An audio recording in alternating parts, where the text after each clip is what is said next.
Bonjour à toutes et à tous et bienvenue au sein d'Ophi AM pour cette antépénultième vidéo de l'année 2022. Alors une vidéo qui va traiter de la semaine passée, qui a été plutôt calme d'ailleurs, comme les 4 semaines qui viennent de s'achever.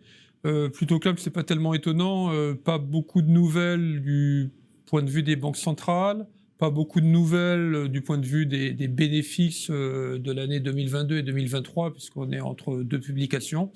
Et puis, pas vraiment de nouvelles sur le front géopolitique. Donc, un marché qui est calme, enfin qui finit quand même à des niveaux assez intéressants, puisque à moins de 15 jours de la fin de l'année, on a un CAC 40 qui baisse d'environ entre 5 et 7%, selon que vous tenez compte des dividendes ou pas. Alors, la raison de ce calme relatif, c'est que les taux d'intérêt se stabilisent. Les taux longs se stabilisent autour de 3,6% aux États-Unis, autour de 2% en Allemagne, et les marchés considèrent que les banques centrales vont continuer à mener le programme qu'elles avaient annoncé, c'est-à-dire qu'elles vont continuer à remonter, mais un peu moins vigoureusement, les taux courts, autour de 5% dès le printemps, enfin jusqu'au printemps 2023, et aux États-Unis, et autour de 3% pour la BCE.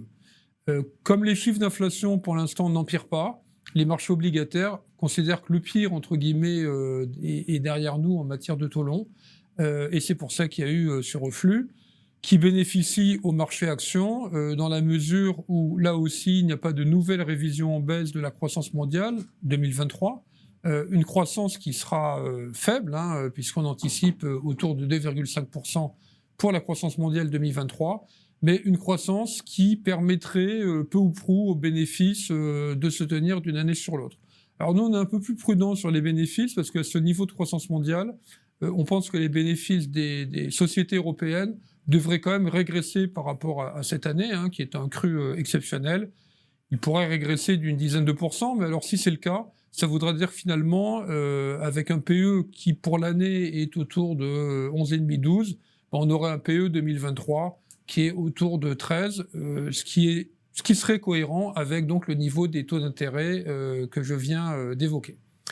Alors là aussi, question taux d'intérêt, il nous semble que le marché a été un peu vite en besogne, et il y a eu un fort retracement. Je vous rappelle qu'aux États-Unis, on était au-delà de 4% il n'y a pas si longtemps, et que les taux allemands avaient largement dépassé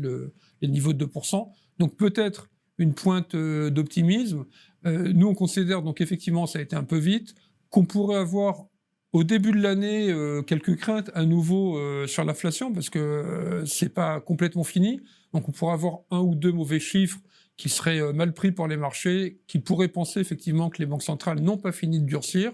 et on pourrait avoir une légère tension qui du coup entraînerait aussi une consolidation des marchés actions. Mais finalement, là, ça serait pour quelques mois avant, pour nous, un rebond, parce que même s'il y a tension sur les taux d'intérêt